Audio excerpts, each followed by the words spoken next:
علیکم ورحمۃ اللہ وبرکاتہ۔ وعلیکم السلام ورحمۃ اللہ وبرکاتہ۔ کیسے ہیں آپ سب؟ الحمدللہ رب العالمین علی کل حال۔ ہم خوش نصیب ہیں، اللہ تعالیٰ نے ہمیں قرآن پڑھنے پڑھانے کی توفیق عطا فرمائی ہے۔ آج کے سبق میں ہم پڑھیں گے ایمان کی صفات۔ پہلے ہم پڑھیں گے ایمان مفصل، اس کے بعد پڑھیں گے ایمان مجمل۔ ہمارے ساتھ رہیے گا۔ منی قاعدے میں آج سبق کے ہم نے حجے کیے، یقیناً حجے تو آپ کو آ چکے ہیں۔ وقت بچانے کے لیے پہلے ہم اجڑا کریں گے، پھر زبان پڑھائیں گے اور ساتھ ترجمہ بھی پڑھائیں گے۔ ہمارے ساتھ رہیے گا، کہیں بھی نہیں جائیے گا۔ آئیے قواعد تجوید کا اجڑا کرتے ہیں۔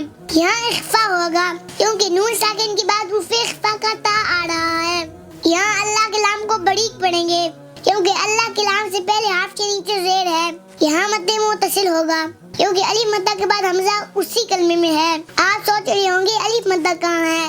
آئیے میں آپ کو بتاتا ہوں کہاں ہے۔ یہاں کھڑا زبر ہے۔ ہم سبق نمبر 8 میں پڑھ چکے ہیں، کھڑی حرکات حروف مدہ کے قائم مقام ہوتی ہیں۔ یہاں کھڑا زبر الف مدہ کے قائم مقام ہے۔ یہاں را پر پیش ہے، را کو پور پڑھیں گے، را کے نیچے زیر ہے، باریک پڑھیں گے آخری۔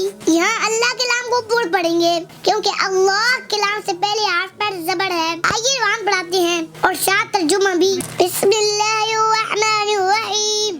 بسم اللہ الرحمن الرحیم۔ ایمان مفصل۔ ایمان مفصل۔ آمنت باللہ آمنت باللہ وملائکتہ وملائکتہ وکتبہ وکتبہ ورسلہ ورسلہ والیوم الآخر والیوم الآخر والقدر خیرہ والقدر خیرہ وشرہ من اللہ تعالی وشرہ من اللہ تعالی والبعث بعد الموت۔ والبعث بعد الموت۔ آئیں ایمان مفصل کا ترجمہ کرتے ہیں۔ آمنت باللہ، آمنت باللہ، میں ایمان